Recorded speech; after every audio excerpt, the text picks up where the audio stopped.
This is just about the simplest power supply you can build. It consists of one op amp. All you need is one op amp. In this case, I'm just using one from an LM324.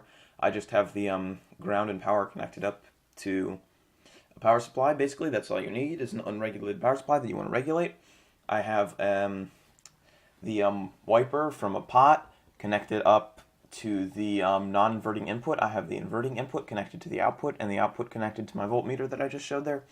And and I have a pot connected with the wiper, like I said, to the non-inverting input, one end of the pot to the negative and one to the positive. This is a 50K pot. You generally want to use something from 1K up. I have my power supply running at 10 volts. Again, this doesn't need to be regulated because the supply you're going to regulate. And it's just going into the power rails of the breadboard. And so the operation of this is really simple. You may recognize this setup of op amp as a buffer. So it basically takes the input voltage and it's the same voltage that you'll find on the output voltage. So you can see as I turn the pot, it's going to create a voltage divider, which the voltage is going to go up. And since this is a linear pot, the voltage is going to go linearly up based on how much you turn it.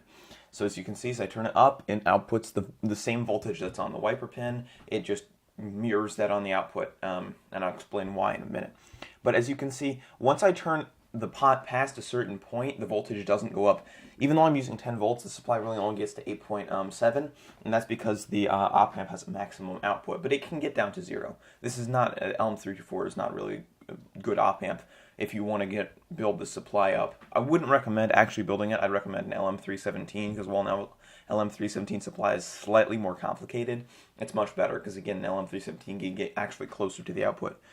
So as you can see here, I'm measuring the current capability. So at 5 milliamps, it's 4.96 volts, and then as you can see, when I take it away, it goes up to 4.98. And so that's really not much of a drop. You really don't have to worry about, 0.02 volts drop. That's nothing. So as I'm basically going to show the current capabilities of this supply. So this supply is really only a low current supply. I wouldn't actually advocate for building it. So as you can see now, it's 17 milliamps, and it still only goes down 0.02 volts, or 18 milliamps really. So, and now we're 23, so obviously milliamps are on the right, voltage is on the left, so you can see what happens when I switch on the load and off the load. But I wouldn't advocate building the supply, because an LM317 supply is it's not simpler. This is the simplest power supply you can get, basically. But an LM317 supply can supply much more current and with much less voltage drop, and it's almost as simple, so really no reason to build this supply. This is really just for fun, or in case you're really short on money and you happen to have an op amp and you really don't need more than, like, this supply is probably good up to like 45 milliamps, I would say. It really depends on the specific op amp, so you're going to want to measure it yourself. But basically, the way the supply works is the pot is set up as a voltage divider. So one end of the pot goes to positive and one goes to negative. And then the wiper goes to the non-inverting input of the op amp, and the inverting input is tied to the output, and the output is where the output of your supply is. So you can see this at 50 milliamps, it's dropping a volt on the output. So really, it's only good up to 40, 45 milliamps, but you're just going to have to test for your specific supply. So this is basically what it is a pot set up as a voltage divider, and then a buffer. So the buffer, the op amp acts like a buffer. It basically just buffers the signal and lets the current be drawn. Basically, no current will actually be drawn by the wiper of the pot. All the current that you draw from the supply will be drawn by the op amp itself. Sourced by the op amp supply itself. Op amps can usually source more current than you can sink.